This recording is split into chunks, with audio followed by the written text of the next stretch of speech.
Club में party करके बाहर निकलता हूँ और घर जाने के लिए किसी टैक्सी का इंतजार करता हूँ। बहुत देर तक वेट करने के बावजूद वहाँ पर कोई टैक्सी नहीं आती है। एक लड़की सड़क के उस पार मुझे दिखाई देती है। मैं हैरान था क्योंकि रात के 2 बज रहे थे। इतनी रात को कोई लड़की अकेले क्या कर रही है। मुझे लगा कि शायद उसे किसी हेल्प की जरूरत है, इसीलिए मैं उसके पास जाता हूँ। वो कहती है कि उसका घर यहीं पास में है, लेकिन उसे अपने घर जाने में अकेले डर लग रहा है। मैं उससे पूछता हूँ कि क्या मैं आपको घर छोड़ सकता हूँ। वो मान जाती है। रास्ते में हम बहुत सारी बातें करते हैं और उसने अपना नाम माया बताया। एक चौराहे में आकर वो रुक जाती है और मुझसे कहती है कि यहाँ से मैं चली जाऊंगी। मुझे उससे और भी बातें करने का मन कर रहा था, लेकिन उसके बावजूद मैं वहाँ से चला जाता हूँ। मैं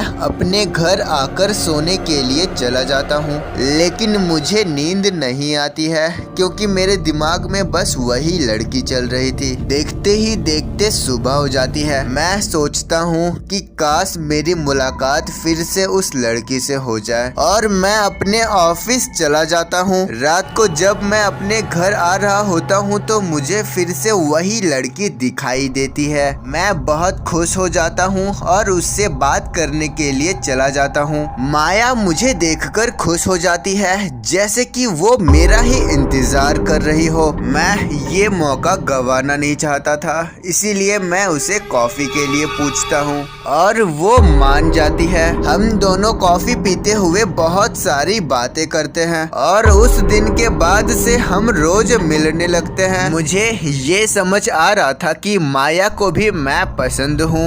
मैं माया को प्रपोज करता हूँ और वो मान जाती है। उसके बाद मैं बहुत खुश रहने लगा और मैं अपने बेस्ट फ्रेंड अरुण को माया से मिलवाता हूँ। अरुण एक पैरानॉर्मल एक्सपर्ट है।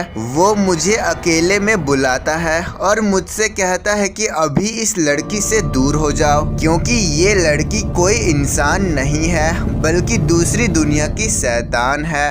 अरुण अक्सर ऐसा मजाक मुझसे करता रहता है और हम सब मेरे घर में सो जाते हैं। अगले दिन जब मैं अरुण के कमरे में जाता हूँ तो मुझे अरुण की लाश मिलती है। मैं पुलिस को बुलाता हूँ, लेकिन पुलिस को माया पर शक होता है क्योंकि माया का एक बाल अरुण के लाश में मिलती है। लेकिन मुझे पूरा यकीन है कि माया ये नहीं कर सकती है।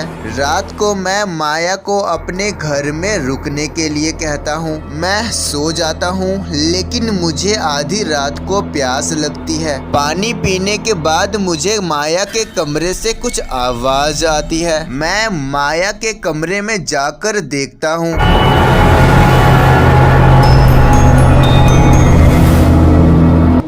ये देखकर मेरे पैरों तले जमीन खिसक जाती है। माया सच में एक शैतान है और उसी ने मेरे दोस्त अरुण को मारा है। मुझे कुछ समझ नहीं आ रहा है कि मैं क्या करूं। मैं माया से बहुत प्यार करता हूं, फिर भी मैं हिम्मत करके माया के पास जाता हूं। वो मुझे देखकर और भी भयानक रूप में आ जाती है और मुझसे कहती है कि तुम्हें ये सब नहीं देखना चाहिए था और मुझसे कहती है कि तुमने ये सब देख लिया है, इसीलिए आज रात तुम भी मरोगे। मैं उससे पूछता हूँ कि अरुण को तुमने क्यों मारा। वो कहती है कि अरुण मेरे बारे में जान चुका था और तुम्हें बताने के लिए तुम्हारे कमरे में जा रहा था और उसी वक्त मैंने उसे मार दिया। मैं उससे पूछता हूँ कि तुम ये सब क्यों कर रही हो। वो कहती है कि मुझे कोई ऐसे लड़के की तलाश थी जो मुझसे प्यार करता हो और उसकी बलि मैं पूर्णिमा की रात को दूंगी, जिससे मेरी शक्तियाँ 100 गुना बढ़ जाएगी। और उसके बाद